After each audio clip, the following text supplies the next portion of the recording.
अस्सलामुअलैकुम। तो જોઈ રહ્યા છો અહીંયા મેં મસાલા મચ્છી ફ્રાયની રેસીપી લઈને આવી છું। એકદમ સરસ અને ટેસ્ટી, ખાવામાં બી ટેસ્ટી છે। તો આપણે મસાલા મચ્છી ફ્રાય કેવી રીતના બનાવીએ છીએ તે તમે જોજો, કન્ટિન્યુ રહેશો અને વિડીયો પૂરું જોજો અને ફૂલ વોચ કરજો। તો ચાલો ત્યારે આપણે બનાવવાનું શરૂ કરીશું। તો જોઈ રહ્યા છો અહીંયા મેં મચ્છી લીધેલી છે 1 kg।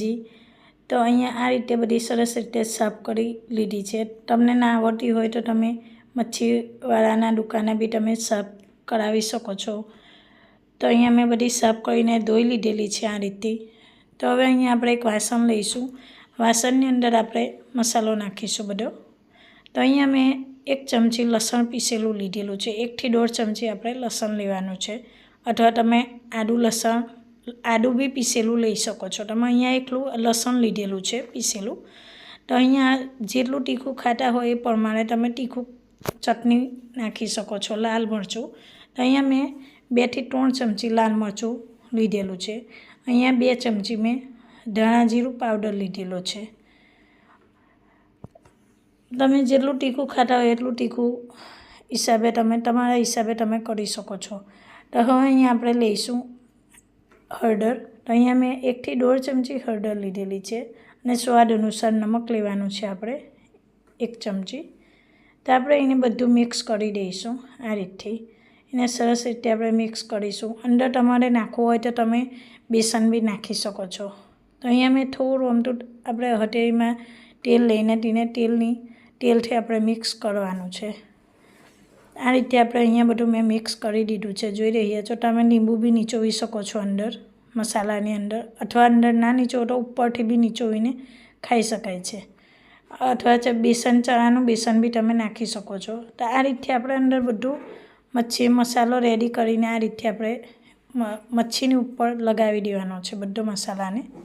આ રીતે આપણે એકદમ મસાલાવાળી આપણે શેકીશું। તમને રસાવાળી અથવા રોટીની સાથે શેકવી હોય તો તે બી તમે વધારે મસાલાથી ભરપૂર બનાવી શકો છો। તો અહીંયા હું એકદમ કોળી અને મસાલાવાળી ખાલી ફ્રાય કરીને હું તમને બતાવીશ। તો જોઈ રહ્યા છો અહીંયા મેં તેલ ગરમ કરવા મૂકી દીધું છે નોનસ્ટિકમાં।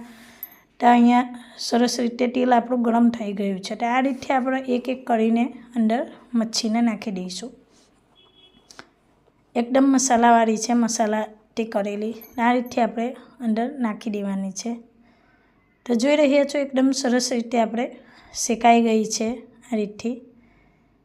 તો આપણે એને ધીરે ધીરે એને પલટાવીશું આ રીતથી, શેકતું જવાનું છે એને થોડી વાર। 5 મિનિટ આપણે એને બહુ ધીરા ગેસે શેકવાની છે, બહુ ફાસ્ટ ગેસ નથી રાખવાનો, આપણે સ્લો ગેસ પર આપણે શેકીશું।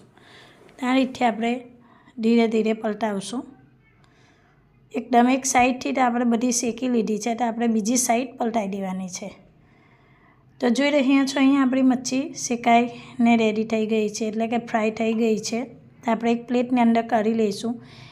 5 મિનિટની અંદર તમારી આ મચ્છી ફ્રાય રેડી થઈ જાય છે। બનાવવામાં ઇઝી છે અને બહુ સિમ્પલ છે, તો જલ્દી બની જાય છે। તો તમે આ નાન સાથે, રોટી સાથે બી તમે ખાઈ શકો છો, અથવા લુખી બી તમે ખાઈ શકો છો આ રીતે ફ્રાય કરીને। તો તમને આજની મારી રેસીપી કેવી લાગી છે કમેન્ટમાં જરૂર બતાવશો, શેર કરશો અને લાઇક કરશો। તો ચાલો ત્યારે અલ્લાહ હાફિઝ, બાય બાય।